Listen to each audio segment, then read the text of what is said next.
మా నాన్నగారు చెప్పారు మీతో మాట్లాడమని. కానీ నాకు కొన్ని కండిషన్స్ ఉన్నాయి. సో ఫస్ట్ ఆఫ్ ఆల్ నేను అబ్బాయిని నమ్మను. నాకు ఆల్రెడీ బ్రేకప్ అయింది. ఇప్పుడు నాకు ఇంకో బాయ్ ఫ్రెండ్ కూడా ఉన్నాడు. నాకు రెస్పెక్ట్ ఇవ్వాలి. నన్ను కమాండ్ చేయకూడదు. కుకింగ్ క్లీనింగ్ నేను చేయను. పర్మిషన్ లేకుండా నా ఫోన్, నా ల్యాప్టాప్, నా స్టఫ్ నువ్వు టచ్ చేయకూడదు. ఎప్పుడు బయటకు వెళ్ళినా ఎక్కడికి వెళ్తున్నావు, ఎప్పుడు వస్తున్నావు అని నన్ను క్వశ్చన్ చేయకూడదు. మ్యారేజ్ చాలా గ్రాండ్ గా జరగాలి అండ్ నో డౌరీ. పెళ్ళైన తర్వాత నీ బెడ్రూమ్ నీదే, నా బెడ్రూమ్ నాదే. And baby concept, oh my god, it's irritating and I can't even imagine. Conditions అన్ని ఓకే అయితే let's move to next step. Try to have few conditions.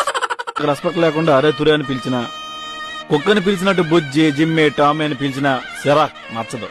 దేవుడా, నీకు వంట రాదు కాబట్టి నీకు ఆకలిస్తే నీ ఫుడ్ నువ్వే ఆర్డర్ ఇచ్చుకో, నువ్వే డబ్బులు కట్టుకో.